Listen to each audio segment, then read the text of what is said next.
Hello everyone. Let's look at one of the questions from NCERT exercise 1.3 that is related to inverse function.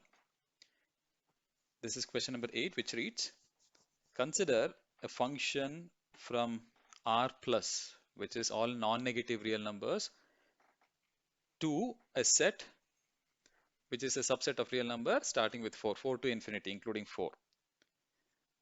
This function is given by f of x is equal to x squared plus 4. Show that f is invertible with the inverse of f given by square root of y minus 4. So we have to prove the ones that are written in red. First of all, we have to prove it is an invertible function, and then we have to confirm that f inverse is given by square root of y minus 4, where y is the input. So there are two questions as we can see there. If you have to prove something is invertible, a function is invertible only if you can show that it is both 1, 1 and on 2. That is, the function must be a bijective function. So for the first part, we have to show f is a bijection. Any bijective function is invertible. After that, we have to either find out the inverse of the function, the regular method. We'll get to that. Or use one of the properties of inverse function and then prove the given expression is actually the inverse of the given function. First things first, let's look at how to prove f is a bijection. So there are two things. We have to prove f to be both injective as well as surjective. Let's focus on injectivity check, which is nothing but 1, 1. If f is 1, 1 function, then say suppose the resultant, if a function is applied on two elements, two objects of set A, which is real numbers, positive or non-negative real numbers, if the resultant is the same, what does this mean? This means I am inputting two different elements from the domain, and then we have received the same output, same mapping for both of them, x and y, in the codomain. Which means if this is true for two different elements of function or two different elements of the domain, that means this function is many one, not 1, 1. If the resultant turns out to be, this can happen only if x is equal to y, then that means this condition of f of x would be equal to f of y appears only if x is equal to y. That means no two different elements of set A would have the same mapping under f in set B. So let's look at that f of x. How do we write f of x? Input is x, so the resultant would be x squared plus 4. If the input is y, y squared plus 4. Let's assume x and y to be two random elements from set A. 4 and 4 would get cancelled out. You are left with x square is equal to y square. Now when I take the square root, we end up getting x is equal to plus or minus y. What does this mean? That if I take a value 4 as my x value, then value of y can be either plus or minus 4.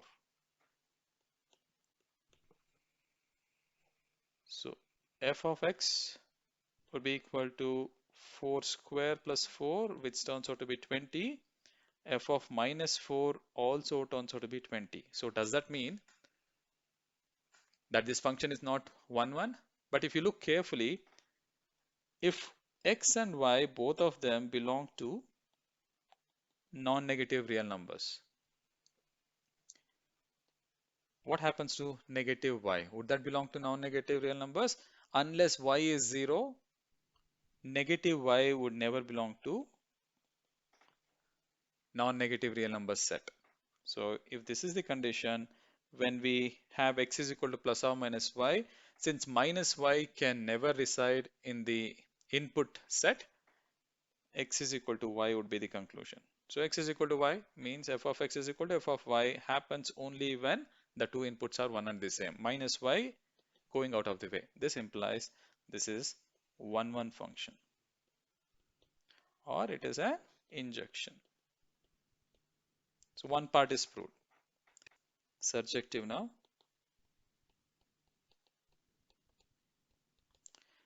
We are doing surjectivity check. Surjectivity is nothing but onto check every element that we have in the codomain. So what is our domain? Domain is made of all positive real numbers. So I can expect from 0 onwards. Nothing from the negative side, everything here. This is our set A input set or the domain. Consider the codomain. Codomain, call it as B. Codomain is made of numbers starting from 4 onwards. So 0, 1, 2, 3, 4. Let's say this is 0, this is, let me add a few more. This is 4 and the codomain is starting from 4 onwards and then goes endlessly. So this is B. For subjectivity, we have to show that every element in B has a pre-image in A under F. So these were connected using F. We just saw that F is an 1-1 function. We are coming back and then checking whether it is onto or not. To find out whether it is surjective, we have to first go for f of x is equal to x square plus 4. This is the definition of the function. In place of f of x, write y. Y belongs to set B now. It is in the codomain. It's an arbitrary number, arbitrary element in the codomain. Since it is mapped to A, mapped to an element from A, let's write y is equal to x square plus 4. Simplifying and solving for x, we end up getting x square is equal to y minus 4, then x is equal to square root of, y minus 4. So you can actually get to plus or minus square root of y minus 4. But since negative numbers do not belong to set A, there is no possibility of minus of y minus square root of y minus 4 appearing. So let's take x is equal to square root of y minus 4. If we start plugging in every number that we have in the codomain starting from 4, okay, let's take a couple of examples. Now x would be equal to square root of 4 minus 4, which is 0. Does 0 belong to set A? Yes. If I take any number, say 4.0001, it's a number slightly greater than the first number that we have taken. 4.0001 minus 4, this is square root of 0.0001. Again, this is going to be a positive number, positive real number. Any positive number, number square root would be there in the real number system. It is going to be a positive number here. So there is a pre-image that exists. Likewise, if I take any number in the codomain, each number would have its pre-image in A under function f. For example, look at this 9996. So it's a positive number. All we need is a positive number under that radical sign, and we end up getting a positive number or 0 for any number in set B, 4 onwards. If you plug in any number, you end up getting a positive number under the radical sign, which implies that the resultant belongs to real numbers, positive real numbers. So that all the positive real numbers are there in set A. So there should be a corresponding pre-image for any element that we are picking from set B. This implies F is surjective, or it is also called onto. In the previous case, we found out F to be injective. Now we are finding it to be surjective. Together, they both make it a bijective function. Any function that is bijective, for sure, it is going to be invertible. So the conclusion is yes. Now function f is bijective function, so it is invertible. Let's move on. We have one more thing to prove. Let's get into that. F is already proved to be invertible now because it was bijective. F is given by x square plus 4 f of x rather x square plus 4. Now to find out whether f inverse of y, which is given to be square root of y minus 4, is the actual inverse of the given function f, let's look at the properties. If I take a function and its inverse, for sure these two functions must satisfy the below conditions, below equations. So a function and its inverse should behave as if they combined together work as identity function. So if I plug in a number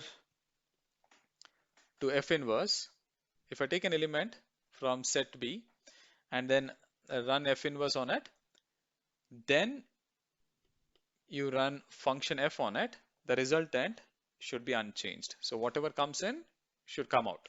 Same happens when you plug in a number to function f. Let's say x is plugged in from set A, and then after that in tandem we are running f inverse. Resultant must be the same number without any change. Let's check that out. So function, we know what is a function, we know how the composite function is written. By definition, f inverse of y changes to f of f inverse of y. What is f inverse of y? It is given to be square root of y minus 4. Let's substitute this, f of square root of y minus 4. F of x is x square plus 4. So whatever you plug in, you have to square it and then add 4 to that. So squaring it gives us y minus 4 whole square plus 4.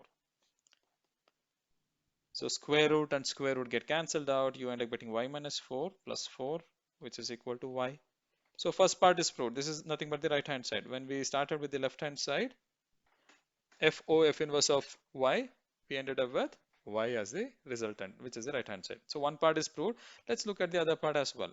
F inverse of f of x. This also should return x to us. F inverse of f of x is x square plus 4. Let's replace f of x with x square plus 4.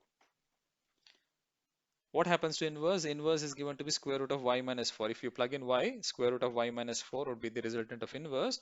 Now you are plugging in x square plus 4.